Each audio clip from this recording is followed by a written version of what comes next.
చుక్క పాలు లేకుండా నెయ్యి తయారు చేసిన ఘనత ఆ రోజు జగన్మోహన్ రెడ్డి గారి ప్రభుత్వంలో ఉన్న సుబ్బారెడ్డిది.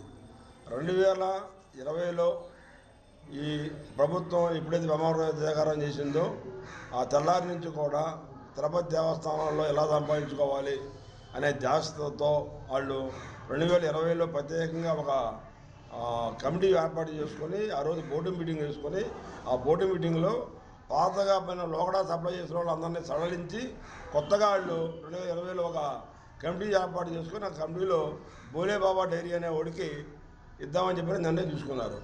ఆ బోలేబాబా డైరీ వాళ్ళ దగ్గర ఒక ఆవు పాలు లేవు. ఆవు పాలు లేకుండా వాళ్ళు తయారీ కెమికల్తో కొన్ని ఆవుని స్మెల్ రావడానికి కొన్ని ఎసెన్స్ కలిపి దాంతో తయారు చేస్తే నిజమా కాదా?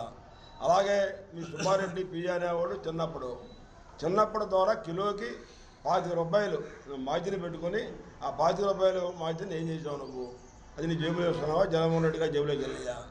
మీ 400 కోట్ల రూపాయలు నీ అకౌంట్ ట్రాన్స్ఫర్ అయినాయి చిన్నప్పుడు అకౌంట్లో నుంచి. ఆ చిన్నప్పుడు ఆ డబ్బులు ఎక్కడాయి? ఆ 25 రూపాయలు మార్జిన్ అమౌంట్ కాదా? అది ఇవన్నీ కూడా సిట్టు వేసినప్పుడు మీరే చెప్పారు ఆ రోజు, మేమే తప్పు చేయలేదు, మీరు కమిటీ వేసుకోండి, మీరు సిబిఐ చేసుకోండి, సిట్ వేసుకోండి, దాంట్లో తేలాలని చెప్పారు. ఇప్పుడు ఆ సిట్లోనే ఇవ్వాలని చెప్పారు కదా. మరి ఇప్పుడు నువ్వు ఏం చేస్తావు? మీ సుబ్బారెడ్డి ఏం చేసుకున్నావు? నువ్వేం చేస్తున్నావు? ఈ పరిహారం వస్తుందా? నువ్వేం చేసుకున్నావు చెప్పాల్సిన అవసరం ఉంది. ఇవాళ హిందువుల మనోభావాలు కొన్ని కోట్ల మందివి దెబ్బతిన్నాయి, వాస్తవా కాదా?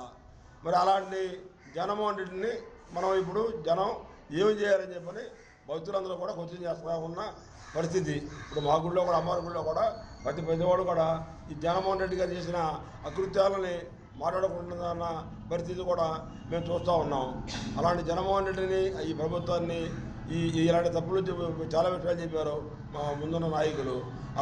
ఇలాంటివి కూడా ముందు ఈ తప్పులు జరగకుండా చేయాలనేది మాకు ఉద్దేశం. అట్లాగే దీన్ని వీళ్ళు పామాయిలు, కర్నాయిలు ఈ రెండు కలిపి తయారు చేశారు. వీళ్ళు పామాయిలు, కర్నాయిలు దాంట్లో ఎసెన్స్ కలిపి ఆవు నెయ్యిగా తయారు చేశారు. ఆవు నెయ్యిని మనల్ని ఈ 4 సంవత్సరాల కాలంలో కొన్ని కోట్ల మందికి తినిపించిన ఘనత జగన్మోహన్ రెడ్డిది. ఇలాంటి జగన్మోహన్ రెడ్డిని మనం ముందు తరాల్లో శ్రమించి వదిలేసే ప్రసక్తే లేదు. ఈ రోజున ఈ 11 సీట్లు కూడా వెంకటేశ్వర స్వామి పాపమే. ఆడేసిన పాపం వల్లనే, జగన్మోహన్ రెడ్డి పాపం వల్లనే ఈ 11 సీట్లకి దిగజారిపోయాడు. ముందు కూడా ఈ 11లో ఒకటి వచ్చిన ఆశ్చర్యం లేదని మీ అందరి ముందు మరొకసారి తెలియజేసుకుంటూ, అలాగే ఈ భక్తుల మనోభావాలు హిందువులకి మరొకసారి బహిరంగంగా క్షమాపణ చెప్పమని నేను మీ ద్వారా తెలియజేసుకుంటున్నాను.